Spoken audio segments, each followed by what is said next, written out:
Hi friends, Ashley from Wildwoods&Homestead.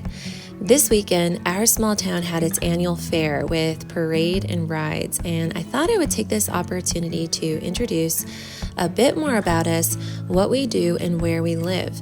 We live about 15 minutes south of a small community in the foothills of the Canadian Rockies at the fringe of the boreal forest.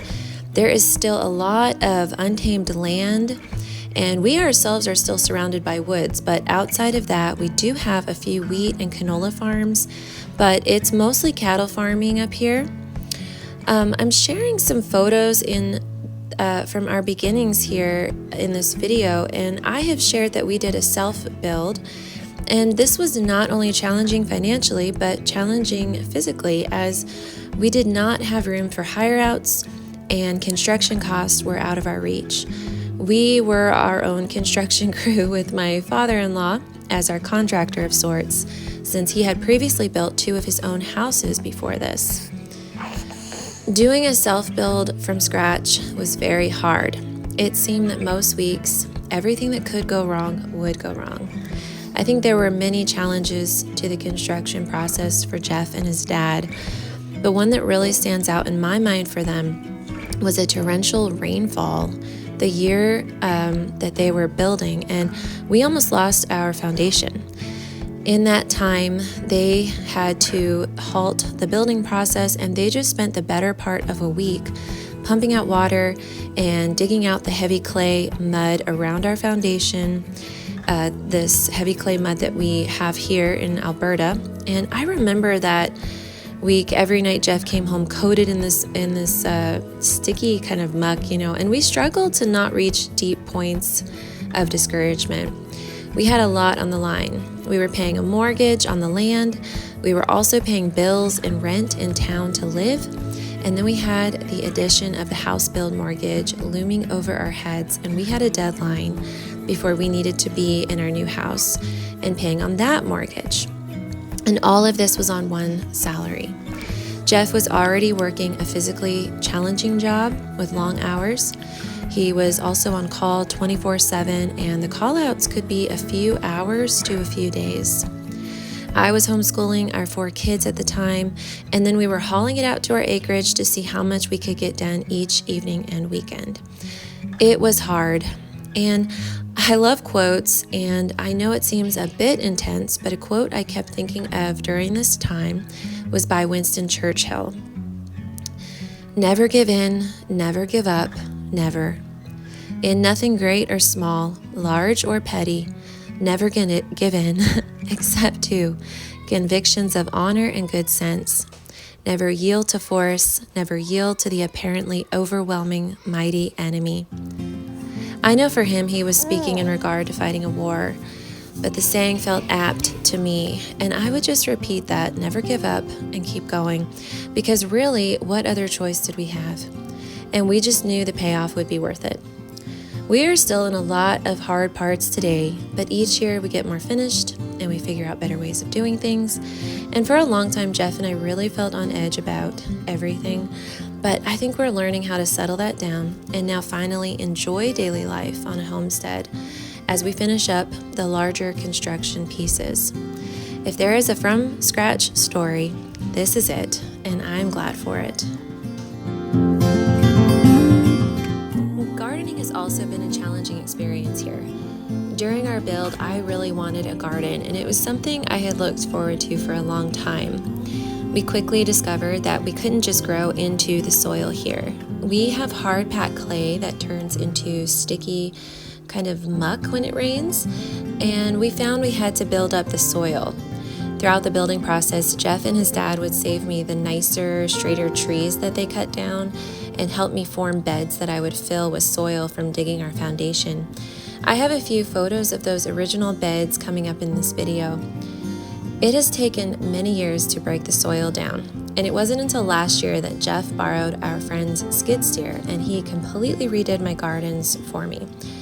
We rented a wood chipper and chipped some of the slash piles that we still had from clearing land. Geoff spread those wood chips over this large area here and then formed beds with soil and manure from our goats and cows. This year is the first year that I'm really seeing improvement in what we were able to grow. We also do not have the ability to water whenever we want, since our well water is high in sodium. We have to run our drinking water and garden water through a reverse osmosis system. Because of our water situation and then our harsh climate and harsh soil, I began searching different methods of gardening, and I've sort of settled on this kind of no-till lasagna gardening method. My understanding is that the plants consume the nutrients that the good bacteria releases into the soil, and that you need a healthy root structure to gather the bacteria. And every time the soil is disturbed, or more specifically tilled, the soil loses nutrients and carbon necessary to grow healthy plants. So when I'm harvesting, I will leave the extra vegetation just on the ground, on the soil between the plants. And I will also do this with sunflower leaves and any weeds that I might pull. This greenery will break down and fertilize the soil, and it helps to hold in moisture. I use wood chips in the walkways to continue to suppress weeds, but this year we did not have wood chips, so I am using an old round bale of hay, and that has actually worked really well. My goal by the end of my harvest is to be sure my soil is still covered, whether that be through vegetation I toss back onto the soil, or a cover crop like clover growing densely. And when I plant next spring, I just move aside whatever mulch I used and plant the seed right into the soil. More recently, I ran into Paul Gauchi, I think is how you say his name, and his Back to Eden method. And in his documentary, he talks about going into a forest and observing the forest floor, how it's covered with leaves and spruce and pine needles, among other coverings that are pertinent to that forest. He observed that if he moved this covering away, the soil underneath was dark and loomy and fertile. In his gardening method, he layers heavy amounts of wood chips on his garden, moves the chips aside to plant in, and then just allows that to break down over the course of many years. He replenishes the chips as needed. Taking this observation of the forest, we are clearing land, but cutting down the larger trees. We then cut up those trees and then split the pieces and stack them for winter firewood. Once the larger trees are gone, we have a lot of brush growth. So what Geoff has been doing this summer is he just is brush cutting that growth and allowing it to just stay where it falls on the ground and break down. He's doing this several times over the area. We eventually want pasture, and our hope is that that creates nice fertile soil for growing healthy pasture for cows. We also have been taking some of the cuttings when he does the brush cutting, and we place them under our fruit trees as mulch. And we also take a lot of it to feed our chickens. This also adds material to our chicken run each year, because I have removed quite a bit of broken down material from their run to place on my gardens. What I'm noticing by incorporating these methods is that I do not deal with too many weeds, and the weeds that do pop up are mostly clover from an old cover crop. Because the soil is so soft from doing these methods, the weeds are very easy to just simply pull up as I harvest or as I'm working. And I'm finding that as the years go by, it is creating a low effort gardening method.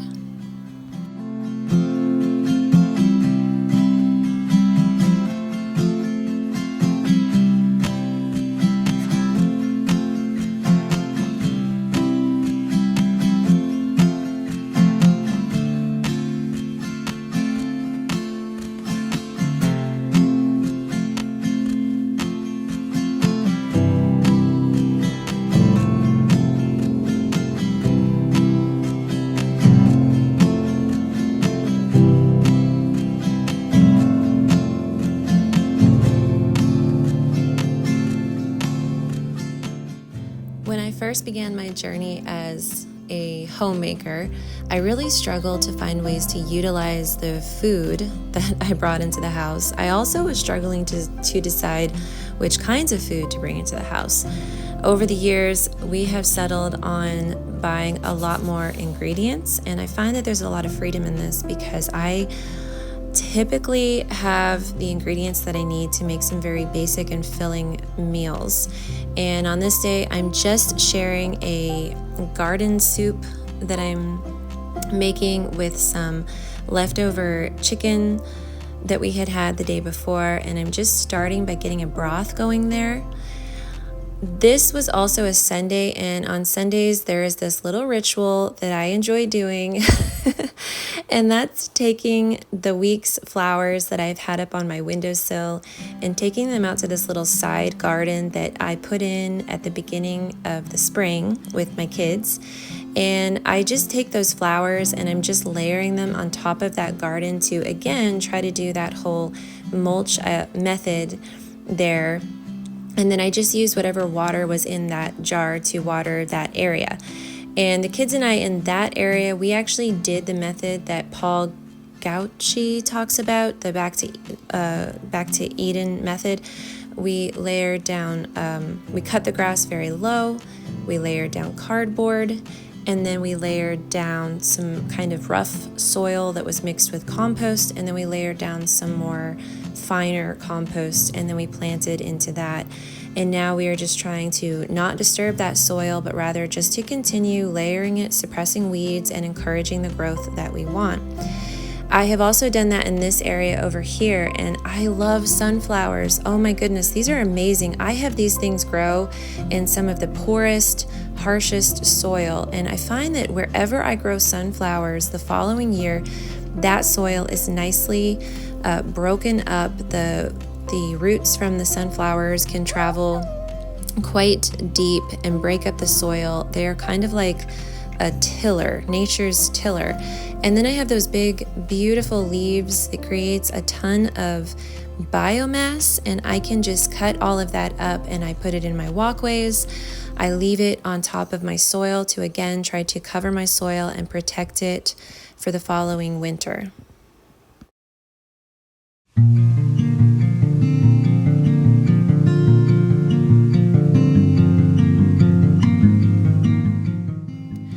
Another Sunday ritual that I have started is making a pot of tea.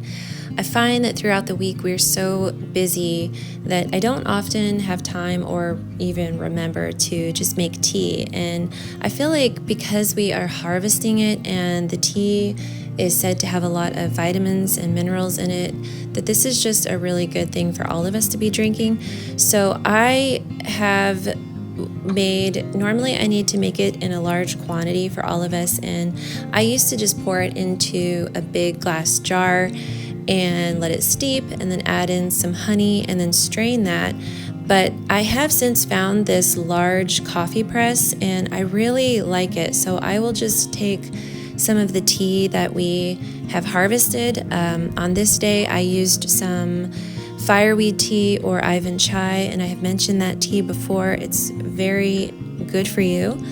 Yarrow, because that is good for the digestive system, dandelion leaf, and I think I did a little bit of organic green tea, and I'll just mix all of that and put it into that coffee press and let that steep for a bit, and then we can all enjoy that tea, or I'll just drink it as I'm working.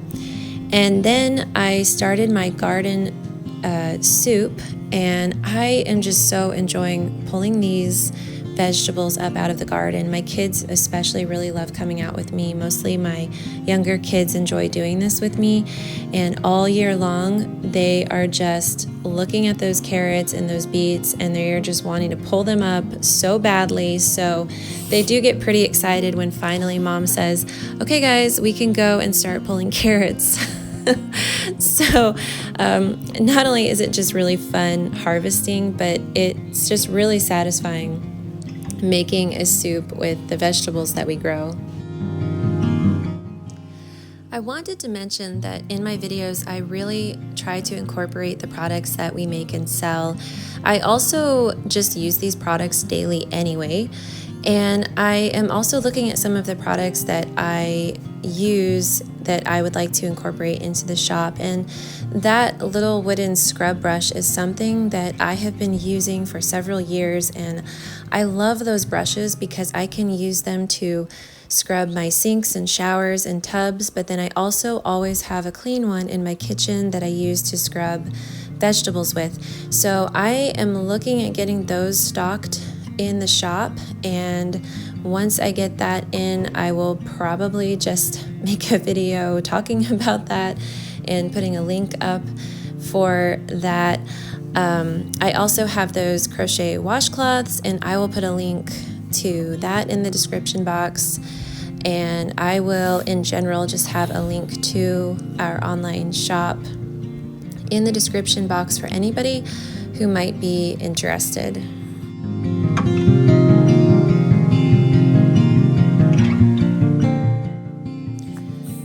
As we are moving through the month of August, we are already experiencing cooler days, and it seems as though there is a bit of a golden tinge to the trees already.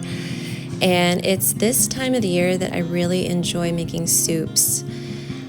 I typically will make soups in my Instant Pot, but something that I really enjoy starting when the weather cools is making soup for the stovetop. I will either put it in my Dutch oven and put the lid on it and put it in my oven, and we will have the oven going pretty much all day, especially if it's a baking day. And that's just another good way to keep the kitchen warm. I think soups are just one of those kind of historical things, and when I make them, I'm often thinking about what it would have looked like for pioneer women, maybe, on a wagon trail, making a soup. I love to read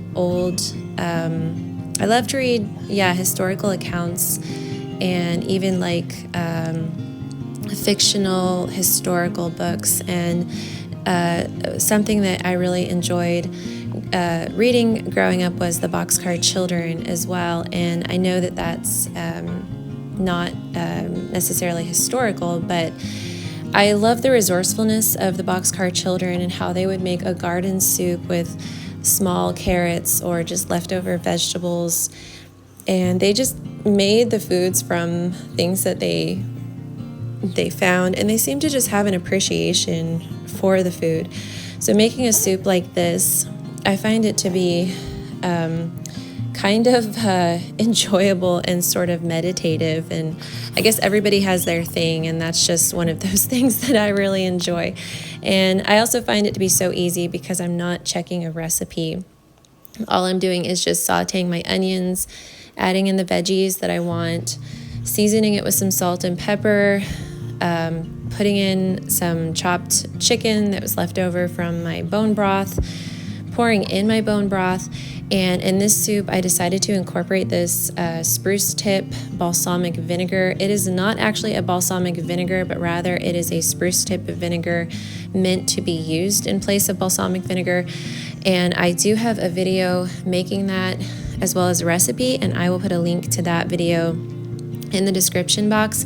It just kind of added a nice sprucey kind of tangy flavor to the soup that ended up being really nice.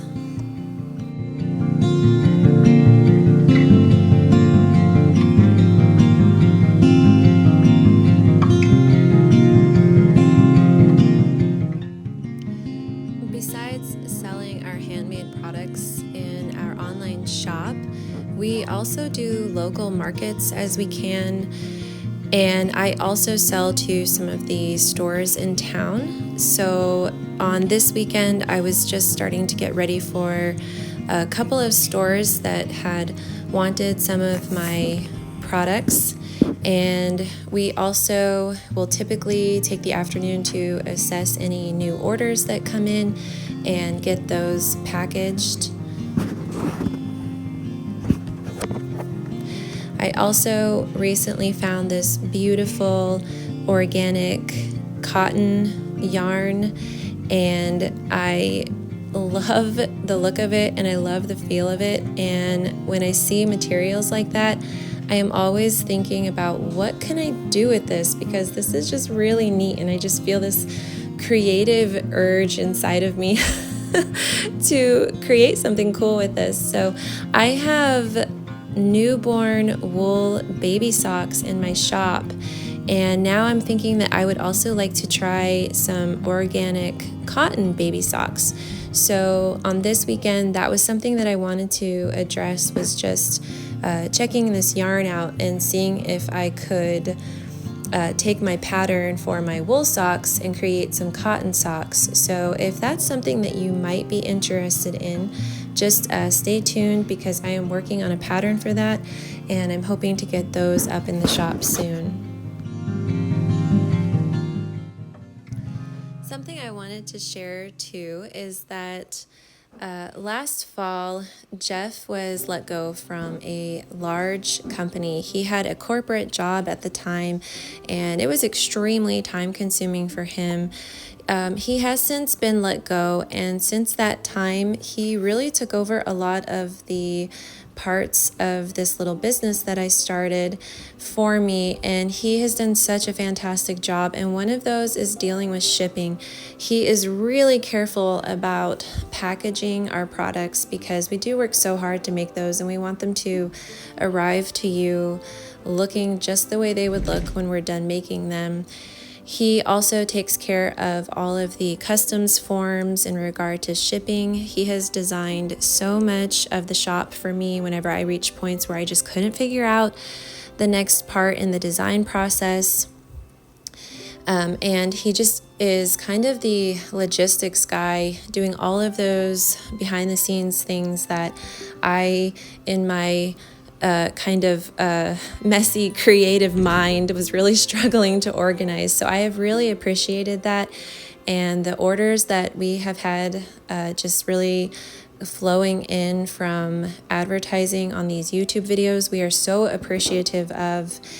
And I just really appreciate you guys joining us. We really appreciate your time, and until next time, thanks for watching.